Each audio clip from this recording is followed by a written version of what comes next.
Well, we are delighted to join Kenneth C. Davis today for a conversation with students in grades 6 through 12, along with their parents and teachers. My name is Matt Messias. I'm the Education Coordinator for the National Council for History Education, and we're delighted to bring this conversation to you today. The National Council for History Education provides professional and intellectual leadership to foster an engaged community committed to the teaching, learning, and appreciation of diverse histories. We have a variety of professional activities for anyone who's interested in history and how we teach it, including webinars, colloquia, professional development, online trainings, and conversations with noted historians and history educators. You can find out more at www.nche.net. Kenneth C. Davis is a New York Times best-selling author of Don't Know Much About History, which gave rise to the Don't Know Much About series of books and audios. He is the author of the critically acclaimed In the Shadow of Liberty, The Hidden History of Slavery, 4 Presidents and 5 Black Lives, a notable book of the American Library Association in 2017, and a finalist for the YALSA Excellence in Nonfiction Award, also in 2017. His most recent book, More Deadly Than War, The Hidden History of the Spanish Flu and the First World War, was named Notable Trade Book for Young People by the Children's Book Council and the National Council for the Social Studies. His forthcoming book, Strongman, The Rise of 5 Dictators and the Fall of Democracy, will be published in October 2020 by Holt Macmillan. Some guidelines for today's conversation. If you have questions as Mr. Davis is speaking, please put those into the Q&A tab at the bottom of your screen. Following a short presentation, we'll try to answer as many questions as possible. I've turned off the chat function, so please direct your questions to the Q&A. And with that, we're delighted to present Kenneth C. Davis. Welcome. Hello, Matt. Good afternoon, everybody. Thanks for joining us. This is very exciting for me, and this is all very new for me, as I'm sure it is for a lot of you, to be talking to somebody over Zoom, spread all across the country. It's a brave new world, and I'm an old dog trying to learn new tricks as we're all contending with an extraordinary moment in not only our lives, but an extraordinary moment in American history and in world history. I've been writing and talking about history for about 30 years. I've always loved it because it was, to me, the stories of real people doing real things in real places. It's not just the dates and battles and speeches. And there's no better example of how that history can be a story of people than what we're going to talk about today. But more importantly, it's really an important story to understand why history matters. We can learn a lot from the past. We can learn a lot from what went right, what went wrong in the past. And it's certainly very important to understand what happened, whether it was 50 years ago, 100 years ago, or 150 years ago, what those things have to do with our lives today. And so talking about the Spanish flu, the great influenza pandemic of 1918, coming in the last year of World War I, and what it meant to America and the world, is a great place to talk about how we can learn from history, because there are a lot of lessons to be learned from the Spanish flu, and we'll talk about that a little bit today. I wrote this book, and it was published 2 years ago to mark the 100th anniversary of the Spanish flu and the end of the First World War. And a lot of people asked me at the time that the book came out, well, could this happen again? And I said, of course, it can certainly happen again. Little did I realize, or did I imagine, that it would happen so quickly and that it would happen so devastatingly as this pandemic. Now, there are a lot of differences between what happened 102 years ago with the Spanish flu influenza pandemic and what's going on today with the COVID coronavirus pandemic. But it's useful to understand what's different and what's the same. So that's what we'll talk about a little bit today. And I'll talk for a few minutes, and then I'm going to open this up for your questions, because questions and curiosity matter so much to me. Don't Know Much About History, my book, which most people know me for, came out many years ago, 30 years ago, in fact. It's been updated and revised since then. It's a series of questions. I like to ask questions, and I like to find the answers to those questions. And that's why I say that this is really more about your questions than what I'm going to talk about. This is going to be a conversation, not a lecture. But let me start off a little bit describing what happened 102 years ago to you, and then we'll go on to figure out what we can learn from that today. If you were a kid in 1918, well, chances are you might be out in the yard because they didn't have quite the kind of lockdown then that we have today. You might be in the playground or in the yard with your friends, and you might be singing something that went like this as you jumped rope. I had a little bird, its name was Enza. I opened up the window and in flew Enza. You get it? That was a jump rope song that was sung around the country in 1918 as kids lived through the greatest pandemic in modern history and the greatest and most deadly pandemic in all of American history. The Spanish flu influenza pandemic of 1918 and 1919 killed about 675,000 Americans in about a year's time. That's an extraordinary number, but let me give you some perspective. That's about the same number of people who have died from HIV and AIDS in more than 30 years. Now, most of us have heard of HIV and AIDS, but a lot of us never heard of the Spanish flu before the last few months. It's also a number that's larger than all of the men who died, and women, the soldiers, the United States soldiers who died fighting in America's wars of the 20th century, World War I, World War II, Korea, and Vietnam put together. So it was an enormous number of people who died suddenly, very tragically, and sometimes very violently in the midst of this great pandemic that was taking place while America was at war. And when we talk about the Spanish flu, we can't separate it from the fact that the United States of America was at war in 1918, fighting in what became known as World War I. Of course, they didn't call it that then because they didn't know there was going to be a World War II. So let me set the scene a little bit for you. The war had started in August of 1914 in Europe, primarily between Germany on one side and its allies, and Great Britain and France on the other side, as well as Russia. What's extraordinary about this in one respect is that the leaders of these countries, Germany, Great Britain, Russia, were all related to each other. They were family. They were distant cousins or sometimes very close cousins, all related by their grandmother, who was Queen Victoria, and she had died a few years earlier. Many people think if Queen Victoria had lived, the war might not have happened. But at any rate, these men, the Tsar of Russia, the Kaiser of Germany, and the King of Great Britain, the King of England, had all been together when Queen Victoria died. And in fact, in 1913, they were all together for the wedding of the Tsar's, of the Kaiser's daughter. So they were family and they were sort of friends, yet they each led nations that was building up nationalistically, building up their militaries, and in a quest for the domination of the world's resources. This was the beginning of the 20th century, and people wanted oil and rubber and all of the resources that they could find around the world. And that's what the war ultimately came down to. When it started in August of 1914, these leaders said it will be over in a few months. The Kaiser said the boys will be home before the leaves turn on the trees. The king said the boys will be home by Christmas time. Unfortunately, they were very, very wrong. By the time the end of the year came around, 1 million men had already died fighting in the Great War between August and December of 1914. It was such a ghastly toll because this was now a 20th century war. People who had gone off to war on horseback with sabers like it was 200 years ago, were now going off to fight against tanks and battleships and barbed wire and poison gas and machine guns. The 20th century had come to the battlefield and the results were ghastly. Through all of this, the United States stayed out of it.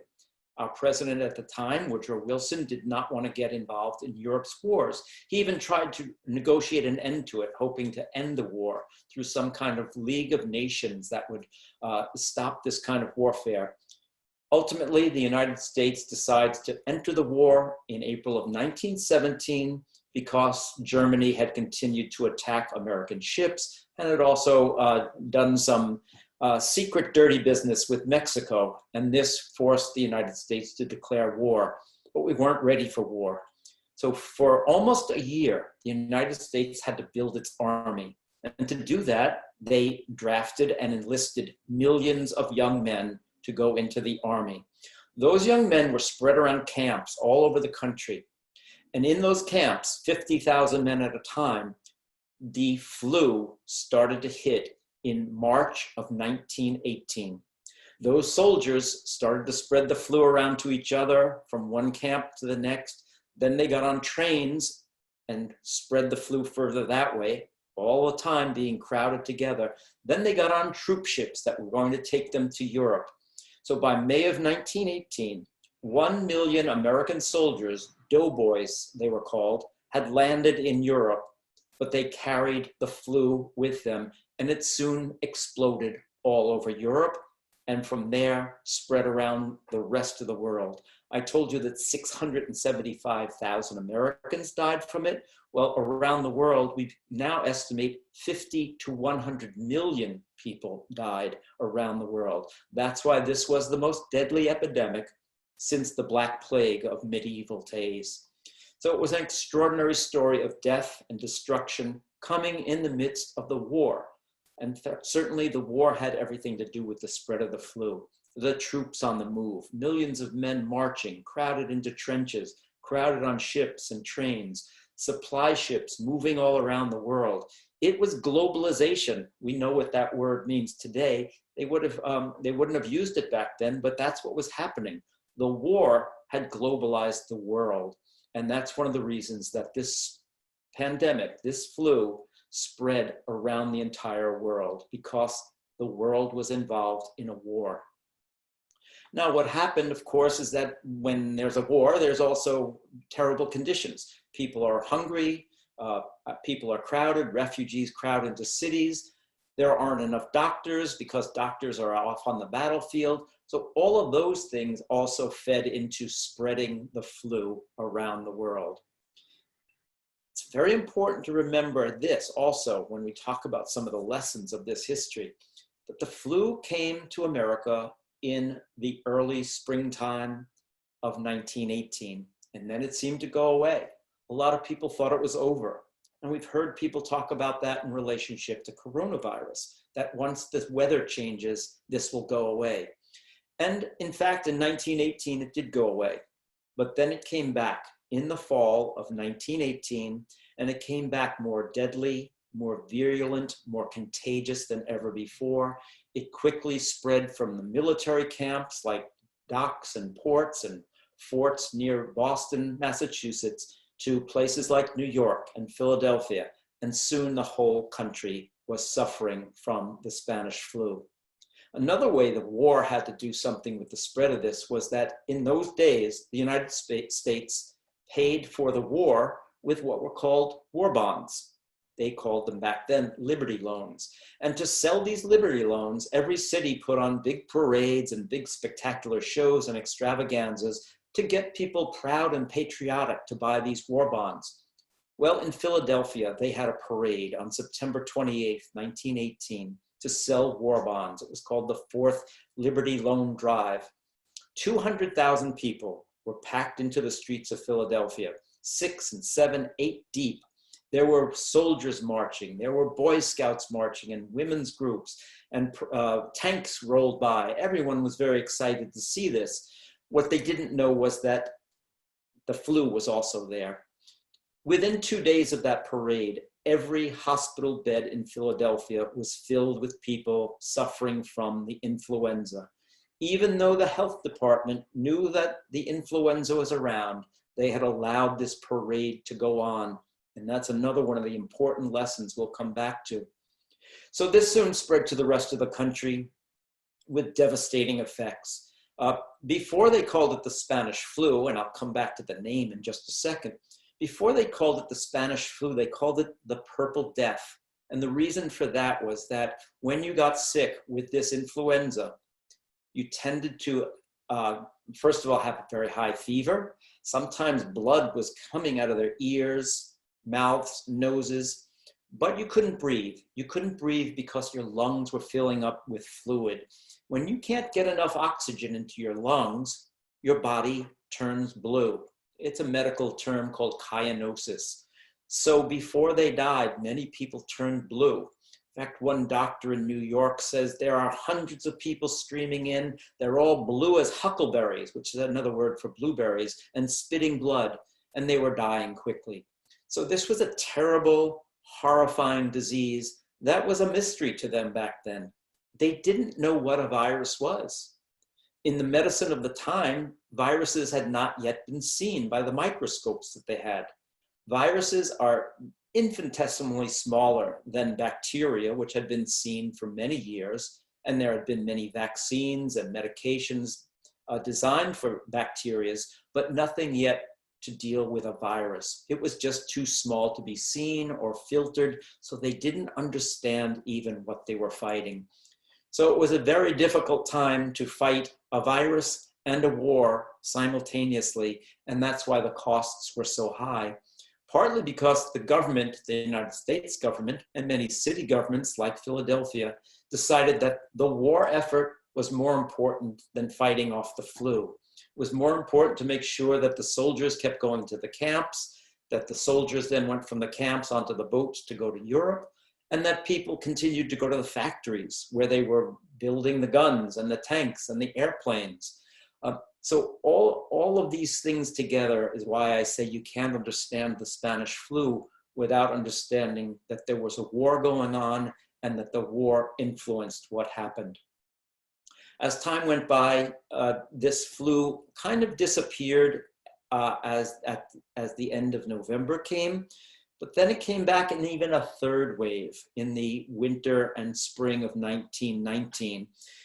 It got so bad, in fact, that they had to cancel the last game of the Stanley Cup playoffs, the hockey championship. There was no hockey champion in 1919 of the Stanley Cup because too many of the players and too many of the spectators were sick. They just called the games off and they were tied at 2 games apiece. So it had an enormous effect on everyone's lives at the time. Hundreds of thousands of deaths, of course, in the United States. Many children were orphaned, completely changed the country in many ways, and it changed the way we had gone to war. So this is an important piece of our history that, curiously enough, got left out of the history books. And that's one of the reasons I wrote this book, More Deadly Than War, and called it The Hidden History of the Spanish Flu, because we often talk about wars and history in terms of the battles and the causes of war, and we don't talk about the human side of the story too much, how important disease can be in history. And this is a perfect example of how important disease is in affecting our lives and the course of history. And that's why I thought it was such an important story to tell and understand, to relate to the war. Most of us study the war, but we don't always study the Spanish flu. I think from now on, we're going to have to look at those two things side by side. Let me just say a few more things about what the flu was like, and then I'll explain the name.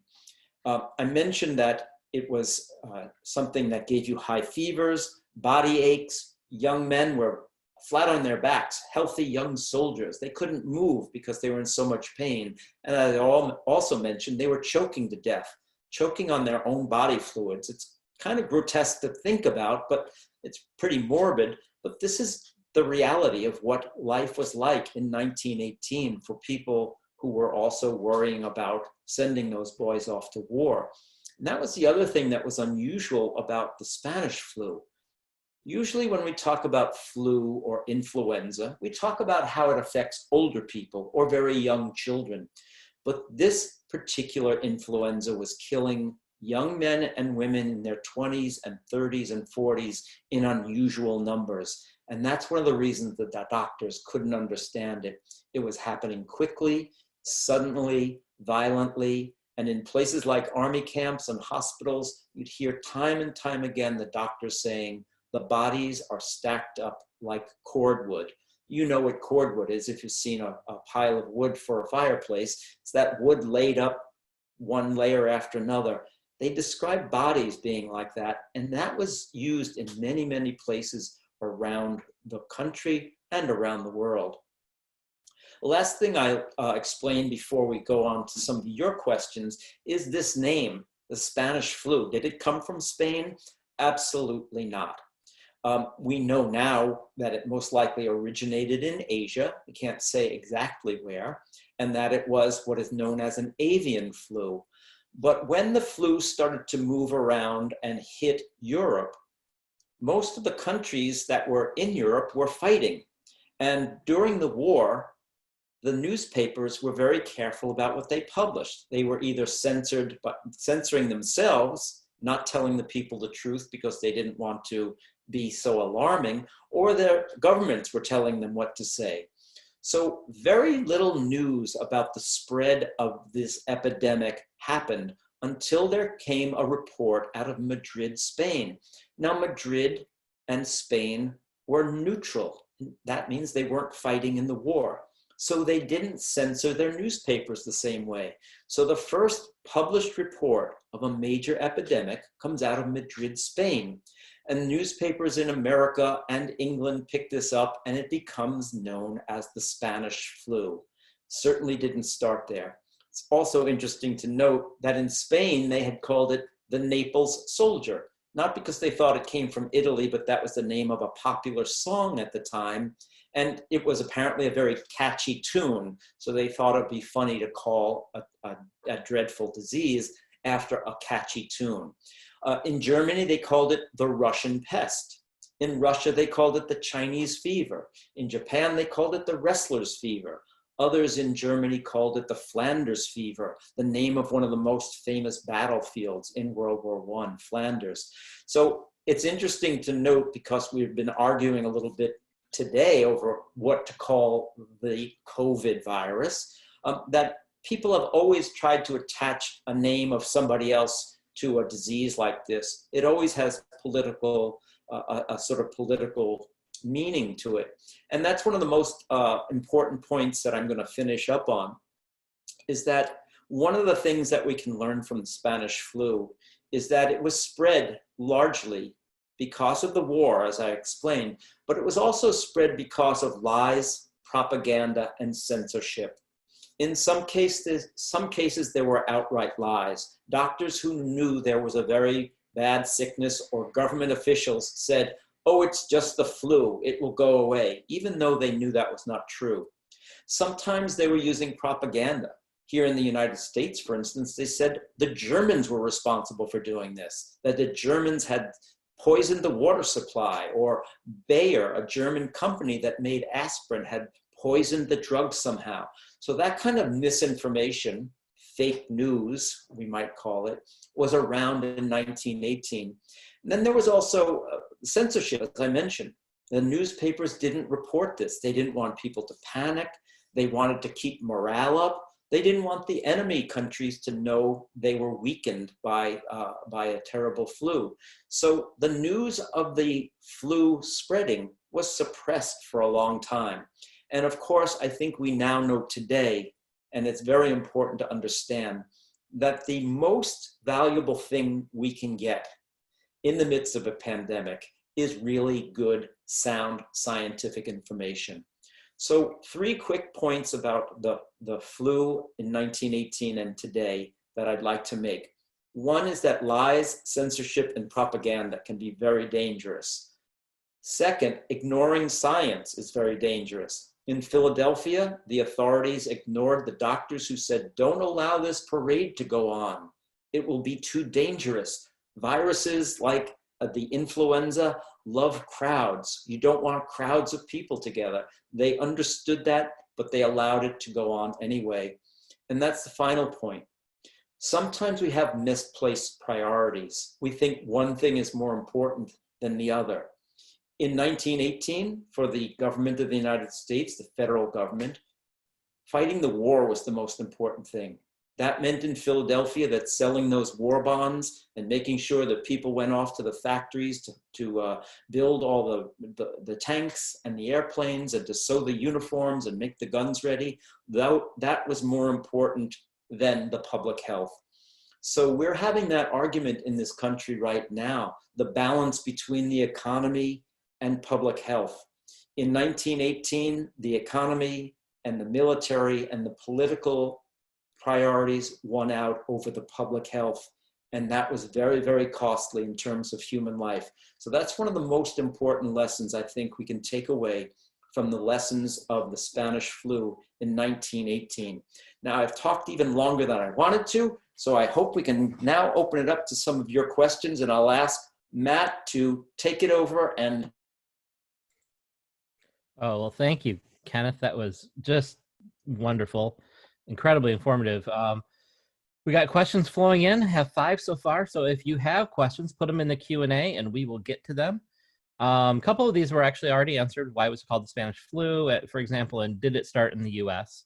We're both, you addressed both of those. So I want to go to the next question, which is, and this is from Melissa. Melissa asks, we know World War I played into the behaviors of the Roaring Twenties. Did the Spanish flu as well? That's a great question, but I'm going to go back for a second to that question about the naming of it and where it came from. Excellent. Because just to be clear, many people have still continue to say, well, the Spanish flu started, the influenza pandemic started in the United States in Army bases in Kansas. And what we have to say to be accurate, and we always like to be accurate when we're talking about history, is that those were the first recorded cases. The first reported cases of what became known as the Spanish flu did appear in some of these army camps, particularly the one in Kansas in March of 1918. There was a doctor who was seeing similar cases in rural Kansas at the same time, a little bit earlier. And so the suspicion is that some of those sick people from Kansas went to the camp, or the camp, some of them went home from the camp on leave and got and spread it there. Mm-hmm. Problem was that at the time, there was no CDC, there was no Institute of Health, there was no requirement to report flu cases. So we don't know, for instance, if outbreaks somewhere else around the country around the same time were the same flu. It might have been. It wasn't until the end of 1918, when the flu really exploded, as I mentioned, in the fall, that the government really began to start collecting information about the outbreak of these cases. So it's still not completely understood where this actually started in the United States, nor do we understand how it got here. We do know, and it's a fascinating story that I tell in More Deadly Than War, about how a doctor was able to go and get live flu virus from some bodies that were frozen in Alaska. It's quite an adventure story. It's kind of like out of Indiana Jones. But we know, and from those live flu viruses, they were able to recreate them in the laboratory. And we know now that this was what is called an avian flu or a bird flu, and probably originated in Asia somewhere. What we don't know is how it made the jump from the animal world to the human world. That's a very important question that we're looking at right now in terms of the coronavirus. There's a suspicion and a growing body of evidence that it went from bats to some other animal that was sold in these live markets in Wuhan, China. That is the best evidence so far. But we always have to remember that we learn new things almost every day. And so that's why we have to keep our minds open to the possibility of learning something new. There's an interesting idea. Nobody can prove it because we don't have any evidence from 1918, that Chinese laborers were hired in China to go to dig the trenches in Europe. To get there, they went all the way across Canada. In other words, they landed in Western Canada and went by train, again, crowded together in trains, taken across to Eastern Canada, where they were put on ships and taken to France to work behind the lines, digging the trenches and doing the other manual labor during World War I. There is a theory that those Chinese laborers might have introduced this into North America. We can't be sure. But this is the fascinating story of how this soon grew around the whole world. Now, to the immediate question, the follow-up question about the changes in 1920, it's a really excellent question because there were so many changes in American society that followed both the Spanish flu and World War I. And again, it's always difficult, especially as a historian, to separate these two things out together. But let's look at what happened in 1920 in America. First of all, right off the bat, very big news. 100 years ago, women got the vote. Now that had been something that had been worked on for many, many, many years. And even during the war, there were women who were picketing in front of the White House talking about how can you be fighting a war for democracy, which was the words that President Wilson had used, a war to make the world safe for democracy. How can you be fighting for democracy and leave half of the people out of it? And so in 1920, after the war and the Spanish flu are really both over, women get the vote.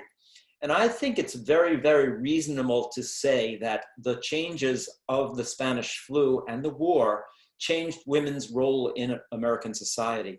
Women had, for the first time since the Civil War, in large numbers, gone off to become nurses, first of all. There was a tremendous demand for nurses, both from the battlefield and then from the flu. So tens of thousands of young women became nurses for the first time in history. This was a very, very big shift because women at that time were not seen as really possible to be nurses. They were too delicate. You know, this was the Victorian era where people's ideas of what women's place in society were very different. So women went into nursing. Women were going into the factories because all the men had been drawn off to go to war. 4 or 5 million men had gone off to fight. Factories were booming because they needed to produce all those weapons and things for the war. So women were going off to work in factories. They were going off to work as nurses in hospitals, in the front lines sometimes, going to the battlefield hospitals. And they were taking new jobs in what we think of as women's work, secretarial jobs, what used to be thought of as women's work. Until then, it had been men's work. So the workplace had changed completely, in part because of the flu and in part because of the war. And of course, these women who said, we went to fight, we went to take care of the sick, we went to work in the factories, we're not going back to what we had before. That was a big change. Some of it is reflected in the changing styles in America in the 1920s. Women changed their haircuts. The bob came along. They changed the clothes they were wearing, the flapper style. And music and dancing changed. Jazz was coming along and the Charleston. Those are some of the very positive impacts of the war and the flu together. There's a famous song at the time called "How You Gonna Keep Them Down on the Farm Once They've Seen Gay Paris?" These were people who had gone overseas, women and men, and they weren't going to go back to America that was the same. America, by the way, went from 50%, more than 50% of people living on farms before 1920 to more than 50% living in cities after 1920. That's another big shift in the demographics of the country. But there was another side to the story. The tremendous death from the flu and the war had made many Americans suspicious, fearful, angry, frightened. They wanted to close America off from the rest of the world. So one of the things that we see in the 1920s is some of the most repressive and aggressive immigration laws to really restrict the number of immigrants who were coming into the country.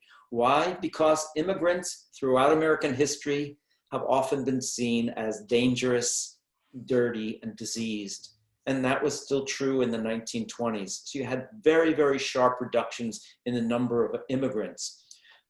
Alongside of that, there was a conservatism. Warren G. Harding ran for president and was elected by a landslide on the idea of returning to normalcy. people wanted to get back to some sense of normal. And that meant keeping out things that were strange and foreign, especially because there had been a Russian Revolution that brought socialism and communism to Russia and was threatening parts of Europe. Americans didn't want any part of that. So we had a fear of immigrants, we had a fear of socialism. It led to some of the first Red Scares, where people were locked up and then even deported for having socialist ideas. It also led to a real resurgence of the Ku Klux Klan, which we tend to think of as primarily a racial group, secret order. But the Ku Klux Klan was also opposed to foreigners, immigrants, Jews, and Catholics, and they were all lumped together in many respects. And so you had a tremendous resurgence of the Ku Klux Klan in the 1920s, and not just in the South. It was a widespread national resurgence, and it resulted in a tremendous period of lynchings, including lynchings of Italians in New Orleans, I believe, one of the worst mass lynchings in American history. So it was also a time of fear and suspicion that largely came out of the people's feeling that we want to protect ourselves by going back to what we had before. But there was no going back. The world had changed by 1920. Well, this is great. I'll give you a chance to grab a drink of water. You've been going for a little bit here. We have a lot of great questions here. I'm gonna jump around a little bit. BJ asks, who were some of the heroes of 1918 and 1919 in America who helped mobilize support or make significant contributions in saving lives, important journalism, or medical research? That's a great question. And I'd have to start right off with the people I dedicate my book to.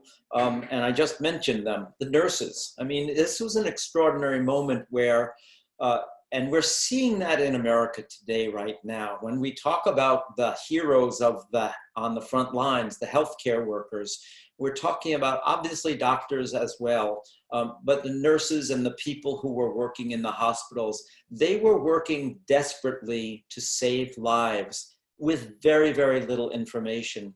And it's interesting to notice, even if they had more information, even if they knew what a virus was, there's still very little, as we know right now, that you can do to battle a virus unless you do have a vaccine or some known proven treatment.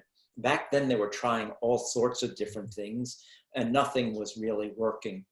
But vaccines wouldn't come along, by the way, until the 1940s, flu vaccines. So I would put the people who were in the front lines of healthcare, and especially those women who went off to become nurses, not only in hospitals that were being ravaged by enormous numbers of death, but also to go off to the front lines in Europe and take care of the men who were coming out of the trenches in this horrible no man's land war that we think of when we think of the trench warfare of 1914. There were a great many doctors who were also working day and night. I have to say this, around the clock to try and find solutions to this, to try and find the secret to what this disease was.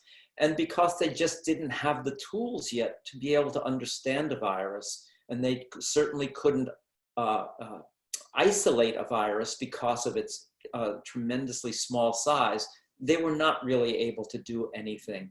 The best practice of the day was aspirin, which eventually came in short supply, and also many people were suspicious of, because I mentioned earlier, people thought maybe Bayer had tainted the aspirin. Bayer actually had to take out commercials in America in 1918 saying that aspirin was made in America by Americans and proving that it was safe. Really interesting to see that part of the story as well. So a great many unsung heroes. And one of the things that's interesting is the fact that this then got sort of forgotten. It was so terrible. It was so all-encompassing, yet there's very little record, apart from some newspaper accounts, of what life was like in America and what life was like for those battling the Spanish flu. Very few of the doctors who were working so hard to battle Spanish influenza wrote very much about it. There are no novels about it. There are no plays. There's no great opera written about it. There are no paintings of the Spanish flu, a handful. A very famous artist who died of the Spanish flu painted himself. His pictures in the book as well.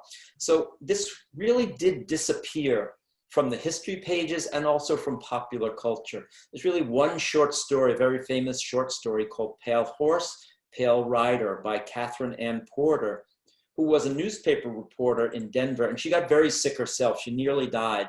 She later writes this story, which describes, I think it's one of the best descriptions, literary descriptions of what the Spanish flu was like physically, but also what the period was like, because she talks about the rumors of Germany starting it. She talks about the fact that the Liberty loans was such a big deal that men would come into your office and sit on your desk until you agreed that you were going to buy a Liberty loan. It wasn't just a matter of, oh, I'll pitch in a few dollars here or there. If you didn't buy Liberty loans in 1918, you were under suspicion.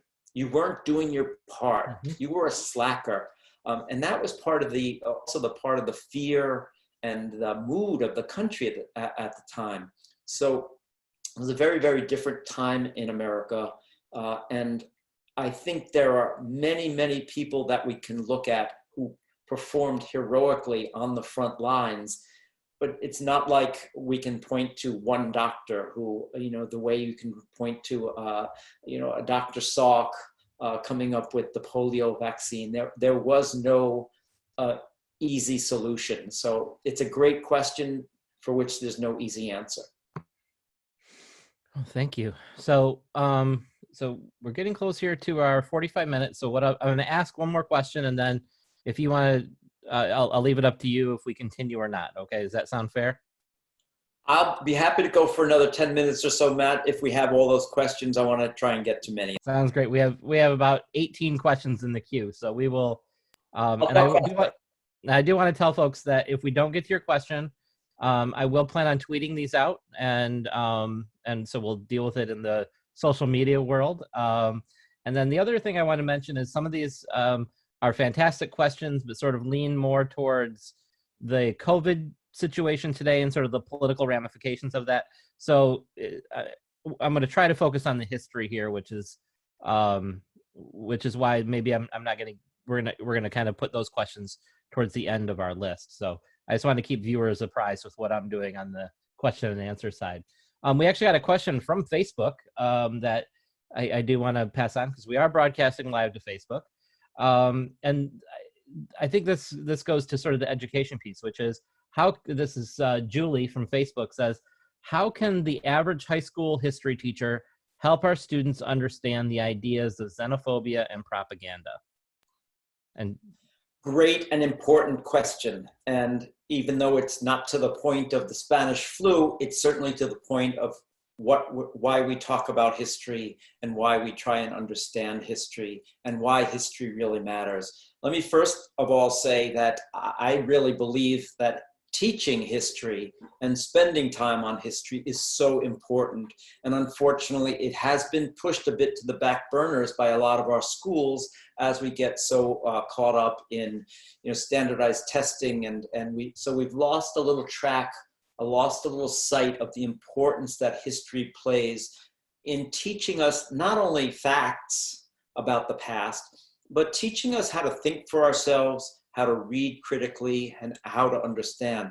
So I think very much to the point of your question, you look at this history of 1918 and you see very, very clearly how dangerous it was then that the country was undergoing a great deal of lies, censorship, and propaganda. And those things became part of the reason that the virus spread. So I think one of the most important things that history teachers have to do is, first of all, make sure you talk to the science teacher every once in a while and that you speak to each other and understand that science has a lot to do with history and history has a lot to do with science. And when we put them together, they become a lot more interesting. but certainly the idea that history is also about asking questions and verifying the accuracy of information. We go to school, of course, to learn a certain body of facts, and learning the facts in this book, I think, are important. Learning the facts about slavery in American history is important. We'll talk about that next week. But more important than just learning the facts is learning to think for yourself, ask good questions, and question some of the easy assumptions we sometimes make about the information we get.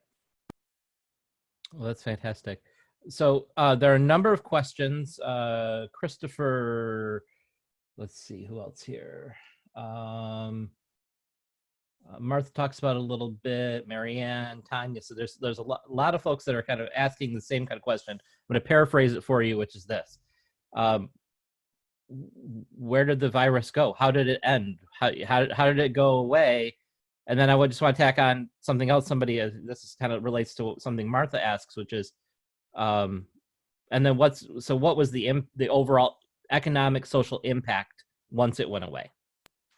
So question is, why did it go away? How did it go away? And then what do we know about the impact? Okay, really all good, important questions. The Spanish flu, the great influenza pandemic of 1918, I mentioned, went into 1919. There's those who will say it stretched into 1920 as it moved around the world. And remember, influenza in particular is very seasonal, although this was an unusual one. So that if it's winter in the northern hemisphere, it's summer in the southern hemisphere, and then it switches around. So that the seasonality of it meant it kept going around the world for quite a while, and that's important. But it certainly didn't matter that it was in warm weather places. For instance, one of the stories I relate is how a ship lands in the South Seas, one of the South Pacific islands, and because they had no immunity to influenza, it had never been there before, it wiped out 25% of the population in a matter of weeks. That's not 25% of the people who got sick, 25% of the population. So eventually, however, the seasonality of influenza and the idea that influenza viruses keep going until they have no more fuel to burn is part of it. I often use this in the terms of a forest fire. A forest fire keeps burning until all the wood is gone. And once the wood is gone, the fuel is gone, it dies out. It's similar in a way to describe influenza that way. It eventually dies out because it has no more place to replicate itself. Viruses exist to exist. They exist to just keep making more viruses. And as long as there's a host to do that, they will continue to reproduce. But they really had burned through the available fuel is the only way to describe it. The impact, of course, can't again be taken away from the impact of World War I. Millions of people had died around the world from the flu. Millions had died in the war, both civilians and soldiers. So this was a world that was on its back, on its knees, trying to recover. And certainly in the United States, I've described some of the impact socially and politically and otherwise. We became much more insular. But in a place like Italy, for instance, which was an ally on the victorious side in World War I, and also had a tremendous loss of life from the Spanish flu, they didn't recover. And things were very, very bad in Italy after the war and after the flu were over. And that's one of the reasons that led to the rise of Mussolini. That a strong man came along and he said, I'm going to make things better. The same thing happens eventually 10 years later in Germany.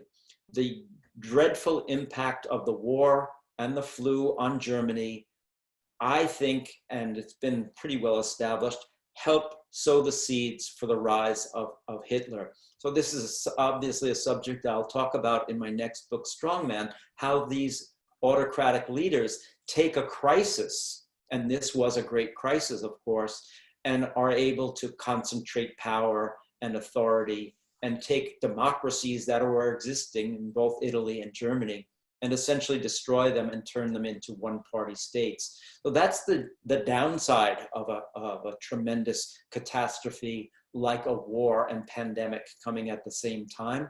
They do allow certain people to take advantage of it to concentrate power. And that's something else I think we have to be on the watch for. That's fantastic. Well, so let me ask we're running a couple minutes long, so I'm going to ask one final, for real, final question, and then we'll wrap up for today.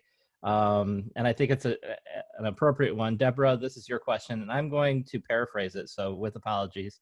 Deborah wants you to know that she's watching with her 11-year-old son, and I think this is a great one to end on, because this is the whole point of doing this, that we're talking directly to students.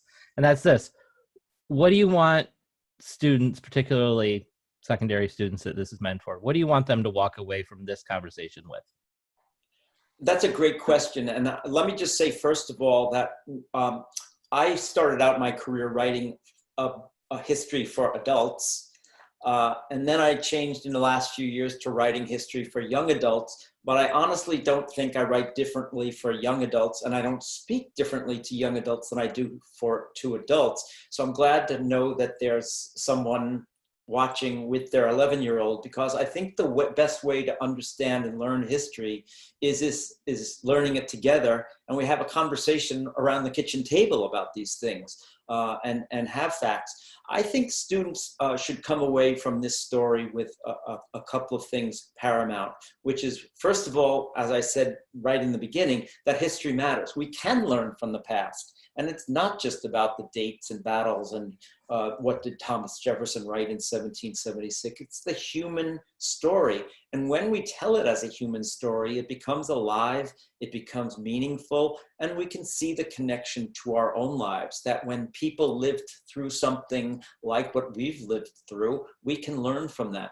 So that's the chief thing one chief point I want to make to students. The other point I would make, and I've probably said it a couple of times already, but let me underscore it, that learning about history means learning about seeing things in a much bigger picture.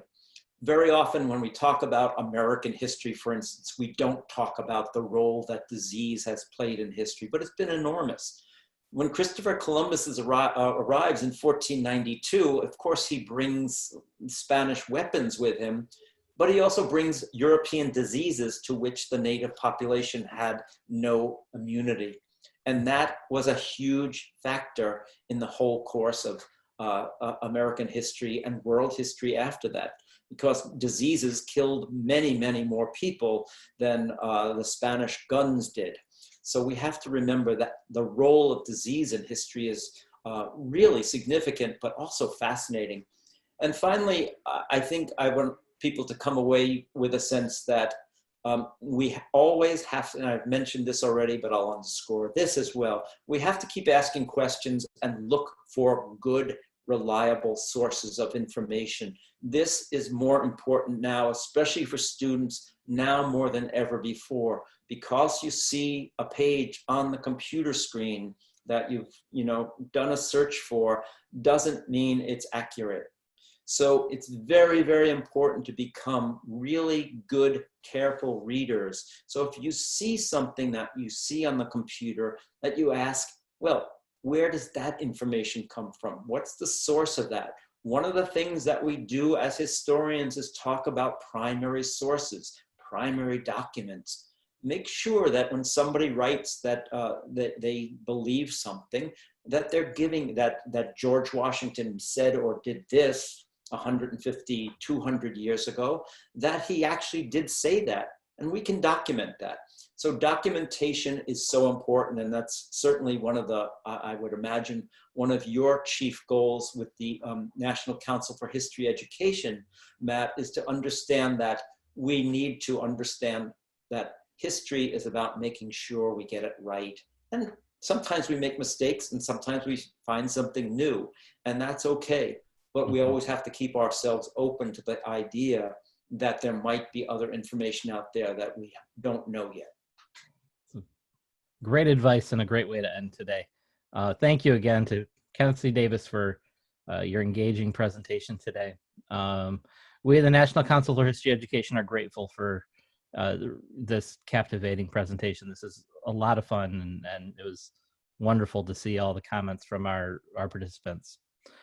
Please join us again next week for our second conversation with Kenneth C. Davis, where he'll discuss the powerful stories of 5 enslaved people who were owned by 4 of America's most famous presidents. There's the book that it comes out of, In the Shadow of Liberty. We will discuss the role slavery played in the founding of America.